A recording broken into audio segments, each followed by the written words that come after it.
There we go. So we're now recording, and I will pass over to Anna, who's going to take us through the first few slides detailing some information about the Clipston Conservation Area Appraisal. So over to you, Anna. Thanks, Rhiannon. So the District Council has a statutory duty to undertake conservation area reviews, both of its existing conservation areas, as well as exploring the possibility of new designations. So a district-wide review is currently being undertaken, and that includes looking at Clipston. So conservation areas form some of the most architecturally and historically interesting settlements in the district. The majority in Daventry district are rural villages, but there's also a conservation area in Daventry as a market town, and also parts of the Grand Union Canal are designated as a conservation area as well. But in terms of Clipston, the village fits into this category of being an architecturally and historically interesting settlement, with its variety of historic buildings, 19 of which are listed, open spaces, both on the periphery of the village and also within the village itself. And the archaeological earthworks as well around the edges of the village, which are designated as a scheduled monument.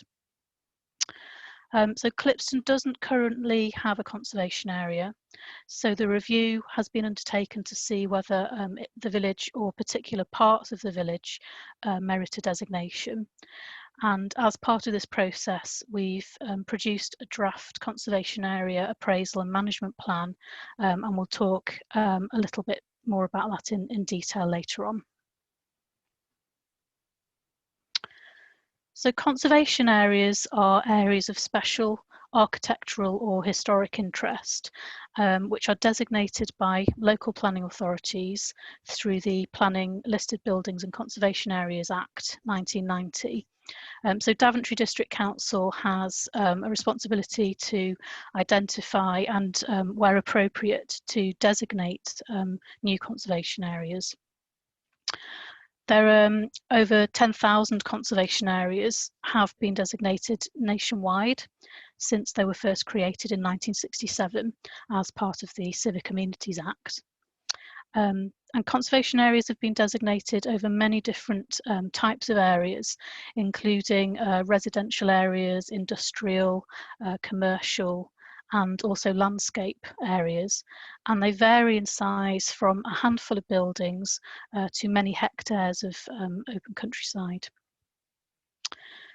Because conservation areas vary so much, their character is influenced and created by many different factors, including different types of land use, the age of buildings or the consistent use of particular materials, the consistent use of open spaces, and the different styles of buildings, and the impact of fortuitous or purposeful design. So if an area is designated as a conservation area, it does introduce some additional planning controls. And the purpose of those are to seek to enhance and preserve the character and appearance of the area. And we'll have a look at what those extra planning controls are in a minute or two. So looking at the proposed Clipston Conservation Area in particular, its character is influenced by a number of different factors, and these include the significant age of many of its buildings, which largely date to between the 16th and 19th centuries, and also the variety of building types and scales and types of materials that they use as well, from small cob-built cottages to the impressive ironstone former grammar school on the High Street. There's also evidence of the historic layout of the village and its street pattern, as well as the surrounding areas of archaeological interest as the medieval settlement remains. The character is also created by the use of the variety of vernacular building materials for both dwellings, agricultural buildings and boundary treatments, such as ironstone, cob, red brick, slate, roof tiles and thatch. And also the character of the area is created by the influence of open spaces, particularly the green, and those areas which extend right into the heart of the village, which enable views out of the village and to the surrounding countryside. So as I mentioned, conservation area status introduces some additional planning controls, and these cover the demolition of buildings over a particular size, development works including building or demolishing walls, gates or fences, cladding to buildings, alterations to roofing, side and rear extensions, and the erection of outbuildings, installing radio antennae and satellite dishes in particular locations. There are also controls over works to trees that are over a particular size, but rather than this being a planning application, it's more of a notification process. So if works to trees are to be carried out, then 6 weeks notification has to be given to the council about that. So for those things I've just mentioned for which planning permission is required, planning applications are determined with reference to published guidance and any other material considerations, such as an adopted conservation area appraisal. So, having undertaken the review of Clipston, we are proposing a conservation area designation covering part of the village, and this is shown on the map on this slide. I've just labelled a few of the well-known buildings just to help you get your bearings on the map. So the church is labelled there, and the primary school as well. So this solid pale pink area shows the proposed conservation area, and the buildings marked in red are listed buildings, and then the darker pink striped area is the area of the scheduled monument. So hopefully, as you can see on the map, the proposed conservation area boundary includes High Street and the buildings along High Street, Church Lane, the Green, parts of Harbour Road and Kelmarsh Road, and then it extends along the Jitty and up Gold Street, into Chapel Street and along part of Peggs Lane as well. It also includes some of the more open spaces, such as the Green and the area of pasture between Buswell Court and Gold Street. And they're included for the contribution they make to the form of the village, and the important views and the setting of historic buildings as well. So I think I'm going to hand back to Rhiann now, who's going to talk a little bit more about the conservation area appraisal and management plans. Thanks, Anna.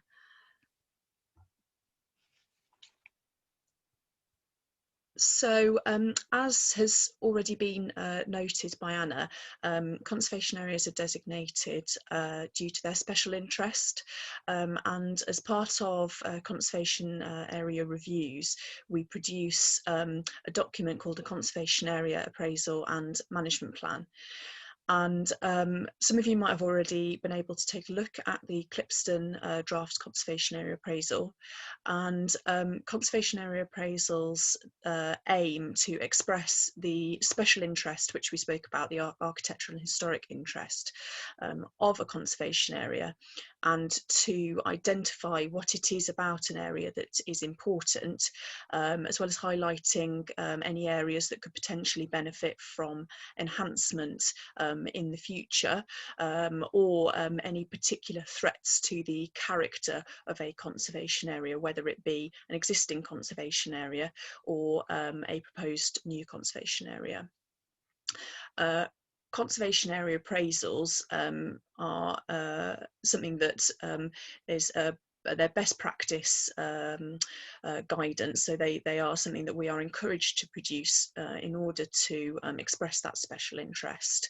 And they can vary greatly depending on the authority or group producing them. But in general, they contain an explanation of the development of an area. So how it has grown to be how it is, which is generally its historic interest, and that can include an appraisal of any known or possible archaeological interest. And generally they also contain information about the architecture, so fulfilling that architectural interest, which can be expressed through building types, styles, the different materials that are used, and also the ages of buildings. So the appraisals that we produce contain both the information about the development of an area and its architectural interest, but we also put in information about certain spatial elements and factors which contribute to how the conservation area is experienced, like views within the conservation area, out of the conservation area towards it, and also an assessment of open spaces, whether they are within or on the edge of a proposed conservation area, and also modes of movement. So that might be historic footpaths that are still used and have been consistently used, for example, for a number of years. And we also look at the public realm as well. So that might include an assessment of street furniture, signage and lighting, and highlighting any of those aspects that make a positive or a negative contribution to the character of the area. And altogether, all of this information provides useful guidance for both applicants and decision makers in assessing whether any development or smaller works to properties are appropriate, and whether they will preserve or enhance the character of a conservation area. If I could have the next slide, please, Anna. Oh, sorry, I think I've gone one slide too far, actually. Sorry, you can go back to the other one. Thank you. So appraisals, the appraisals that we create are adopted by the council as supplementary planning documents, and this means that they are termed a material consideration in the determination of planning decisions, which might affect the special interest of a conservation area. So within the hierarchy of documents that's used to assist the determination of planning decisions, conservation area appraisals and management plans sit below what's known as the development plan. So that includes the settlements and countryside local plan for Daventry district and any neighbourhood plan that's in place. And they also sit alongside any village design statement, for example, that might be in place, because we adopt village design statements at Daventry District Council as supplementary planning documents, which is the same as the conservation area appraisals. We are aware that work is being carried out in Clipston at this current time to produce a neighbourhood plan. And in producing the draft appraisal, we have tried to ensure that the advice and guidance in the appraisal is in line with policies in the neighbourhood plan, as all guidance should be. It shouldn't conflict with one another. So if we could have the next slide, please, Anna. Thank you. Another part of the work that we are undertaking whilst looking at a conservation area review is identifying potential candidates for the Daventry local list. So Daventry District Council maintains a local list which identifies buildings and sites that are considered to be locally important, but which do not necessarily meet the criteria for statutory listings. So either to be designated as a listed building or a scheduled monument, for example. So local lists play an essential role in building and reinforcing a sense of local character, which goes hand in hand with conservation areas, and highlights local distinctiveness in the historic environment. And this is as part of the wider range of historic environment designations. And although local list status doesn't introduce additional planning restrictions over those properties or sites, it does enable the significance of any building or site that's on the local list to be better taken into account in planning applications that affect the building or site or their setting through national and local policy instead. So generally, as I said, buildings or sites that are added to the local list are unlikely to be statutorily listed or scheduled, and instead they are recognised as what's termed non-designated heritage assets of local importance, and the national and local policy applies to them rather than the legislation and consent systems of listed buildings and scheduled monuments. So local list candidates are identified as part of the fieldwork and research that's carried out during the conservation area review, and they are assessed against a set of criteria that's been adopted by the council. If they meet the criteria, then they are consulted on as part of the conservation area review, and then once the consultation has finished, then those assets nominated in the conservation area appraisal can then be adopted by the council and through the appraisal process.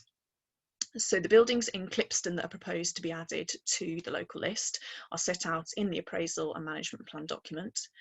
And members of the public can also propose other buildings or sites for inclusion on the local list.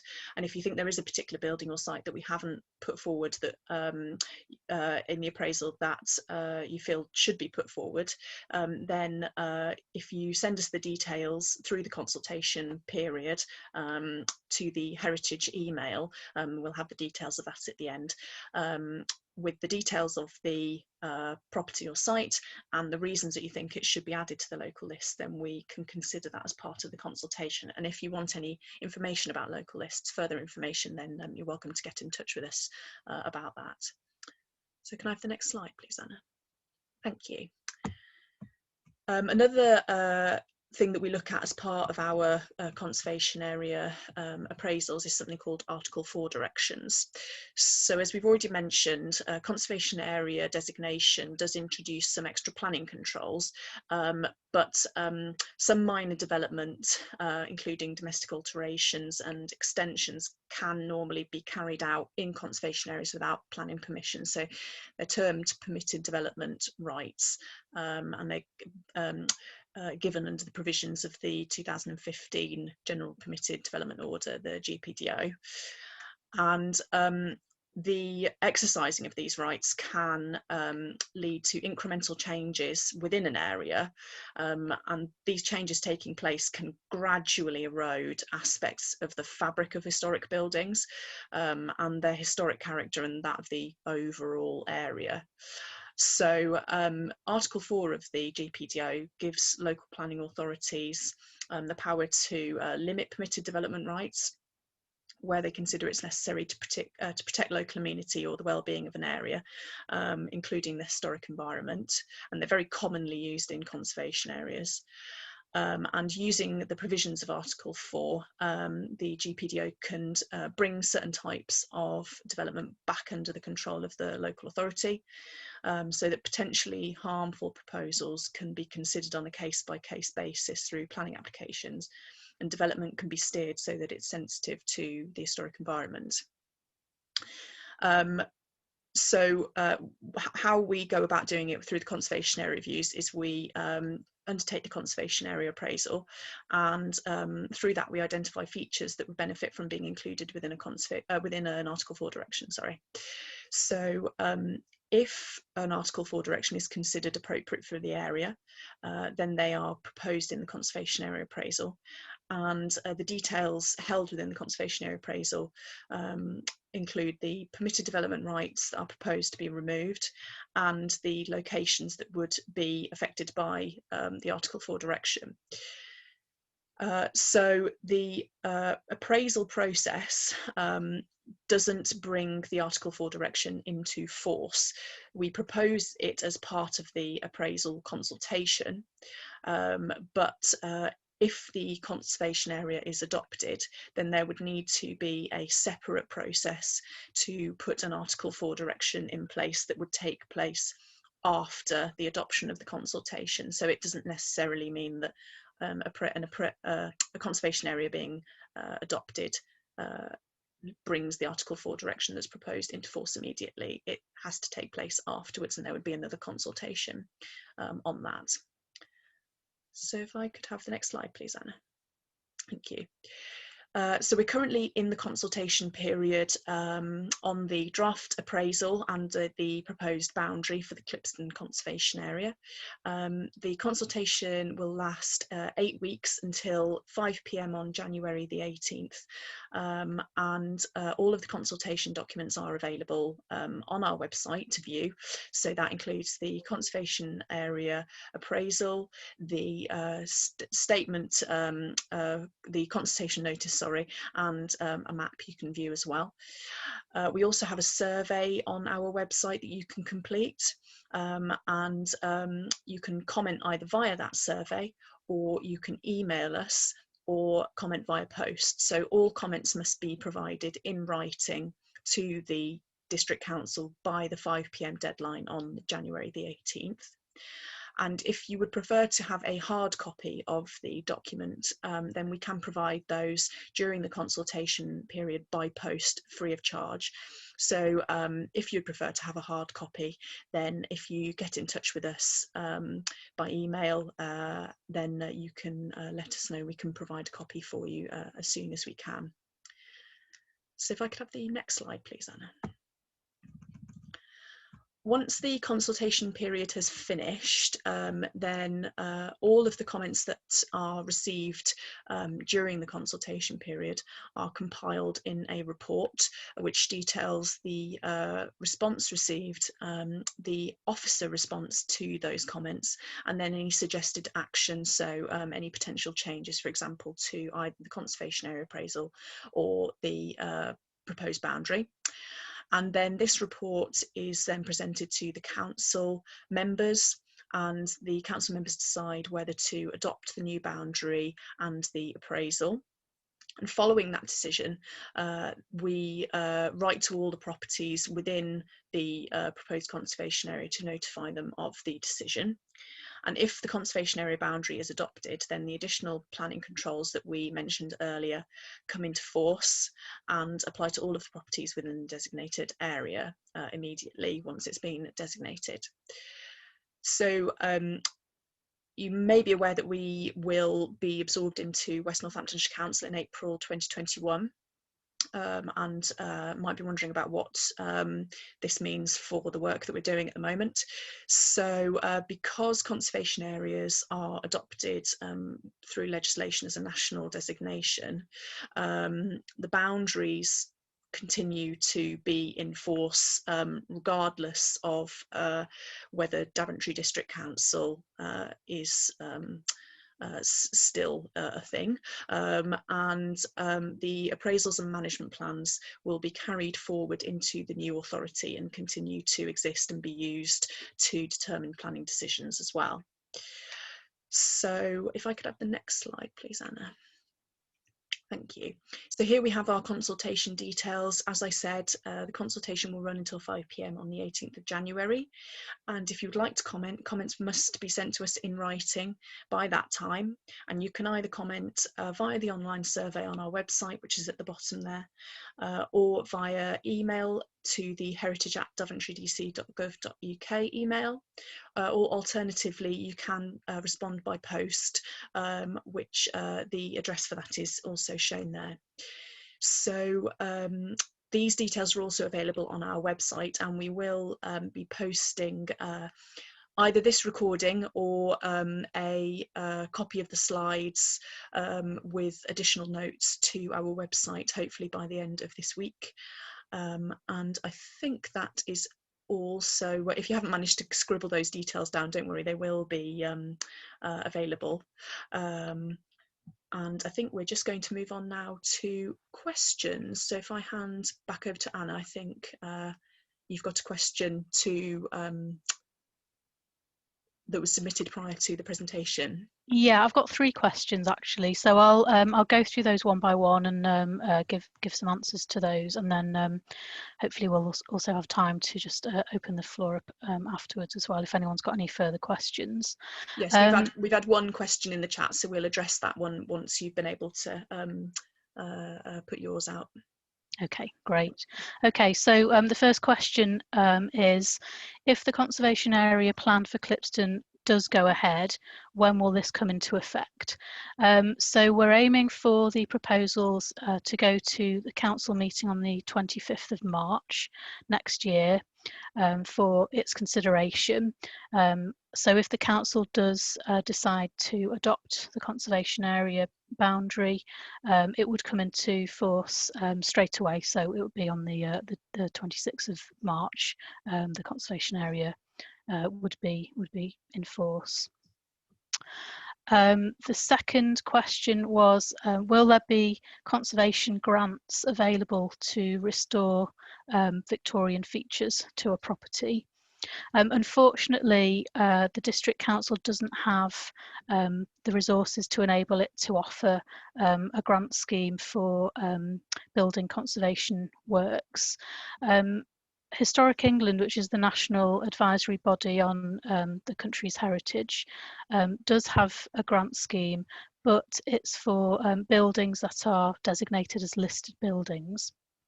And also for buildings that are identified as being at risk of being lost if those conservation area works don't take place. So that's the only grants that I'm aware of that are available for buildings, but as I say, they are for listed buildings. And then the third question was, will there be guidelines of what you can and can't do available online if Clipston does become a conservation area? So there's currently information on the conservation area pages of the District Council's website, which sets out the particular types of works that require planning permission. And those are the ones that we went through earlier on in the presentation. And those are also included in the appraisal and management plan in section 2.3. So the information can be found there. If you are considering carrying out works to a property in the conservation area and you're not sure whether it requires planning permission or not, you can get in touch with the council's planning department with some details of what you're proposing, and they should be able to advise whether you need to submit a planning application.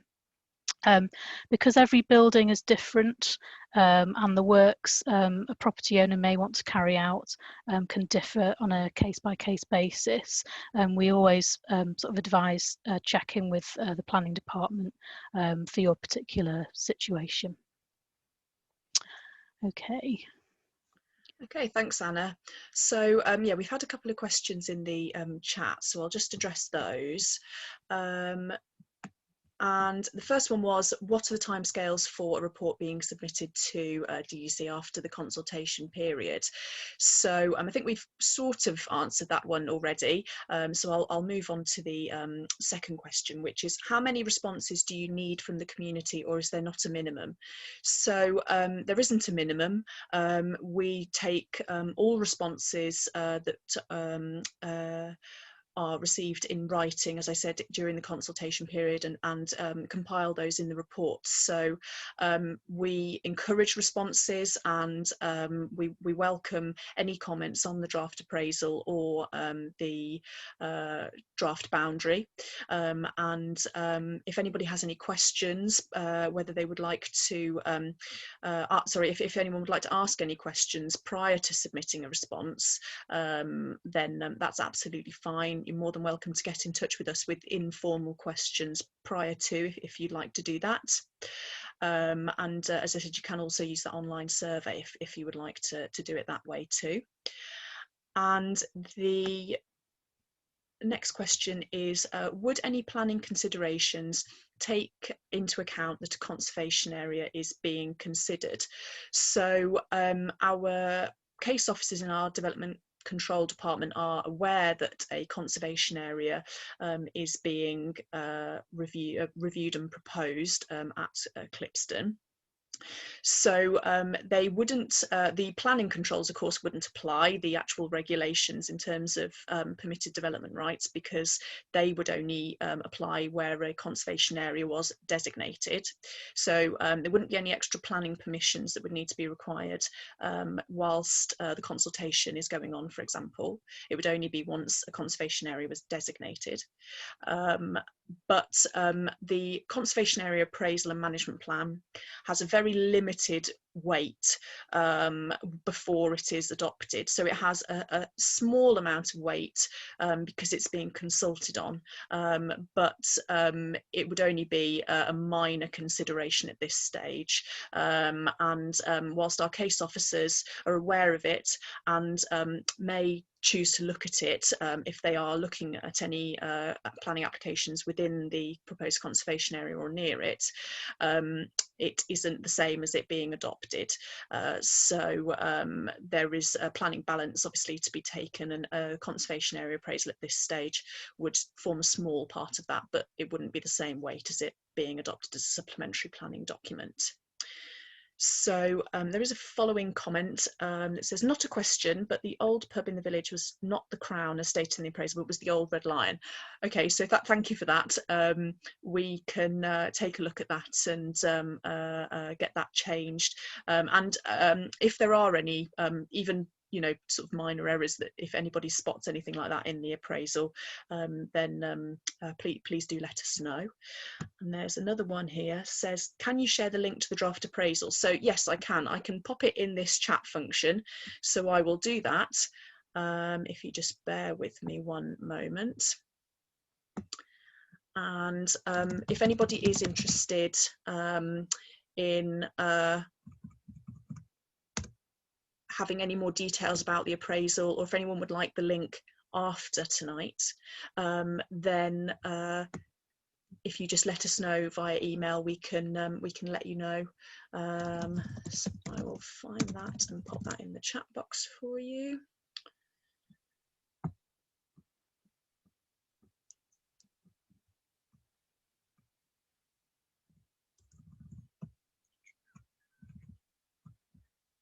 Make sure I'm linking the right one. Quite a few available at the moment.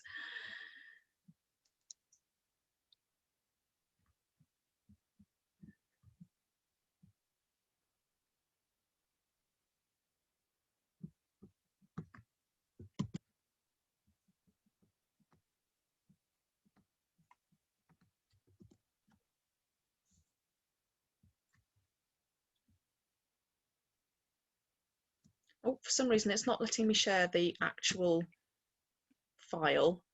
So I'll pop the website on, and then if you scroll down the page, then you can find the draft Clipston conservation area appraisal on that particular website. So sorry, I can't share the actual link to the draft. It won't actually do it. So I can share that tomorrow, Rhiannon. I can just email it around to everybody who's been at the meeting. So. Brill, thanks very much, Anna. That'd be great. So those are all the questions that we've currently had in the chat. So we do have some time now. If anybody would like to ask any further questions, then you're more than welcome to. Oh no, we've had one more question in the So the question is, who wrote the appraisal? I think it's an excellent document and totally agree with the comments about recent developments in the village outside the proposed area, but still detrimental to the character of the village. So thank you very much for those comments. That's very nice to hear. So Anna was the main author of the appraisal, and we work closely with the rest of our team in planning policy and also development control to produce the appraisals. But it's very nice to hear. Thank you very much. It's Thank you. nice to hear those comments. Okay, so I'll just open it up. If anybody would like to ask any questions here, then you're welcome to. If you prefer not to ask questions in this forum, then you're more than welcome to contact us by email after this meeting, and we can get back to you after this. So I'll just open it up. I think you should be able to unmute yourselves if you would like to ask a question. It's Tony Price speaking, not Jane Hello. Shown. But this is a two-legged question. It's probably naive in some respects, but we're involved, as you mentioned, to the fact that we are doing we're involved in a neighbourhood plan, and you have been in contact with Mags Howe and others, and you said that you took on board the policies that we proposed. We're just about at the end of the regulation 14 consultation. So I suppose the first question really is that you confirm that there's no conflict, but you have. I mean, we will look at it in the conservation appraisal in the light of the neighbourhood plan, but we're just looking for sort of seeking comfort from you that yes, there shouldn't be any contradictions in it. Is that fair to say that there won't be any? As far as I'm aware, there shouldn't be. In terms of the production of these types of documents, it is a fairly firm rule that they shouldn't conflict with each other. I wasn't the main author, so I'm sure that's probably what Anna would confirm, but I'll just pass it over just in case. No, that's right, Rianne. What you've said, we have worked closely with planning policy and looking at the draft neighbourhood development plan to make sure that there aren't any points of conflict between the two documents. Thank you. That's the first leg. The second leg of the question is more easy, I think. Am I right in saying that where the two documents will go, if we ever get to our neighbourhood plan being adopted and all that, but if that ever does happen, then am I right in saying this? We, in putting together the neighbourhood plan, have addressed a lot of small C conservation matters, like your extra listed buildings and your views and all that sort of business. And your designation of various things like nice views, and I mean very generally, nice views and important trees and things, may well be, and I suspect are, different than what we have done. But presumably that doesn't really matter, because what happens is that the two documents sort of sit and they won't be identical. But both will, if there's something in one and not in the other, that doesn't matter. They are not intended to be identical. They're not to have the same content. So is that right?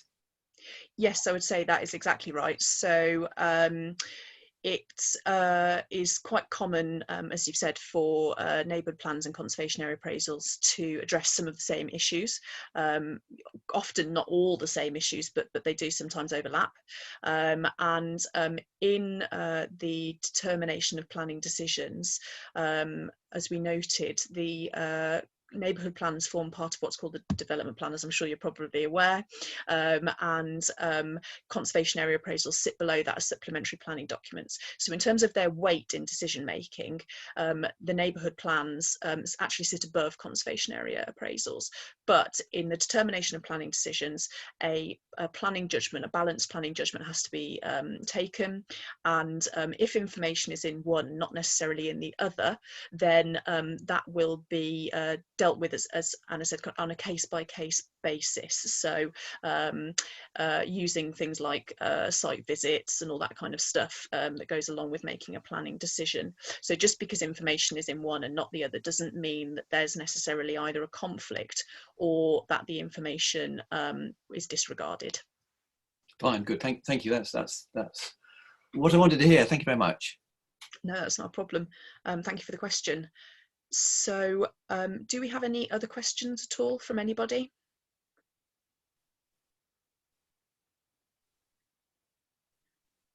I think I'll probably take that as a no, but if anybody does have any questions, as I said, after this session, then please do get in touch with us at the heritage@daventry-dc.gov.uk email. So I think on that note, we will probably finish there. Thank you very much, everybody, for attending the session. It's much appreciated. And thank you very much, Anna, for your help as well. And I think that's where we'll finish. So good evening to everybody. Thank you. Thank you. Goodbye. Bye.